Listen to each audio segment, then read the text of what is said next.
જો તમારે પણ 100 વર્ષ સુધી સ્વસ્થ જીવવું હોય ને તો આ 3 ઝેર અત્યારે જ બંધ કરી દો। જી હા મિત્રો, આ 3 પ્રકારના એવા ઝેર છે જે આપણે દિવસમાં 100% ખાતા જ હોઈએ છીએ અને આ 3 ઝેર વિશે બધા જ ને ખબર છે, છતાં કોઈ ધ્યાન દેતું નથી। આ 3 ઝેર એવા છે જે તમારા શરીરમાં વાત, પિત્ત અને કફ ત્રણેયને ઇનબેલેન્સ કરે છે અને તમારા શરીરને રોગોનું ઘર બનાવે છે અને ધીરે ધીરે તમારા શરીરમાં ઘણા બધા એવા રોગ આવી જાય છે જે પછી આખી જિંદગી તમારો સાથ દે છે અને આખી જિંદગી તમારે ગોળીઓ ખાવાનો વારો આવે છે। જી હા મિત્રો, એવી 3 વસ્તુ વિશે જાણીએ તે પહેલાં આ પેજને અત્યારે ફોલો કરી લ્યો અને આ વિડીયોને સેવ કરી દેજો। મિત્રો, જ્યારે પણ તમે આ 3 વસ્તુનું સેવન કરો છો અથવા આ 3 વસ્તુ ખાવ છો ત્યારે તમારા શરીર સાથે રિએક્ટ કરે છે અને ધીરે ધીરે, મિત્રો યાદ રાખજો, ધીરે ધીરે આ તમારા શરીરમાં એટલું રિએક્ટ કરી જાય છે કે આખી જિંદગી તમારે પછી ગોળીઓથી છુટકારો મળતો જ નથી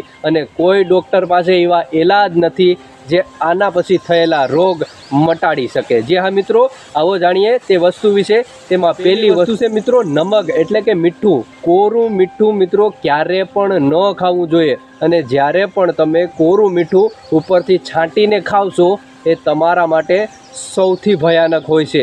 તમારા શરીરમાં આયર્નની અને વિટામિન્સની કમી હશે તો થોડી દૂર થશે, પણ જ્યારે તમારા શરીરમાં મીઠું વધવા લાગશે ત્યારે તમારા હાર્ટમાં બ્લોકેજ આવશે, તેની સાથે તમારી નસોમાં બ્લોકેજ આવશે, તમને બીપીનો પ્રોબ્લેમ થશે, તમારું લોહી જાડું થશે અને આવી તો અનેક બીમારીઓ ખાલી એક મીઠાથી થાય છે અને જેનો ઈલાજ ડૉક્ટરો પાસે પણ નથી।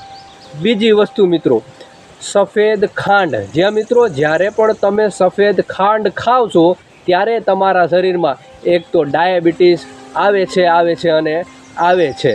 જ્યાં મિત્રો, ઘણી વખત ખાંડ એટલી ભયાનક બની જાય છે શરીરમાં કે તેનો ઈલાજ મળતો નથી। મિત્રો, જ્યારે પણ તમે ખાંડ ખાવશો તો એટલું યાદ રાખજો કે ખાંડ એક સફેદ ઝેર છે જેને છોડવામાં જ તમારી ભલાઈ છે, જેનાથી શુગરની બીમારી થાય છે, જેનાથી સ્કિનની ઘણી બધી બીમારીઓ થાય છે, જેનાથી લોહી જાડું થાય છે, હૃદયમાં બ્લોકેજ આવે છે અને આવી તો અનેક પ્રકારની બીમારીઓ થાય છે, પણ આપણે એ છોડતા નથી।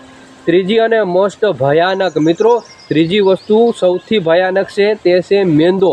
જ્યાં મિત્રો, અત્યારે લગભગ 80 થી 90% લોકો મેંદો ખાતા જ હશે, પણ તમે ક્યારે એવું નહીં સાંભળ્યું હોય કે આપણા વડવાઓ ક્યારે મેંદો ખાધો હોય અને તે 100 વર્ષ સુધી બિંદાસ જીવતા, પણ આપણે અત્યારે 40 થી 50 વર્ષે મૃત્યુ પામીએ છીએ। પણ જો તમારે સ્વસ્થ 100 વર્ષ સુધી જીવવું હોય તો મેંદાનો ત્યાગ કરો, મેંદાથી બનેલી અનેક આઈટમ છે તેનો પણ ત્યાગ કરો।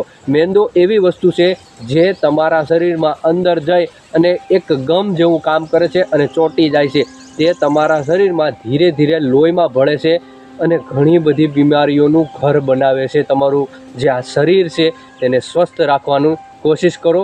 સ્વસ્થ રહો, મસ્ત રહો। જય આયુર્વેદ। ફોલો કરી અને શેર કરવાનું ના ભૂલતા।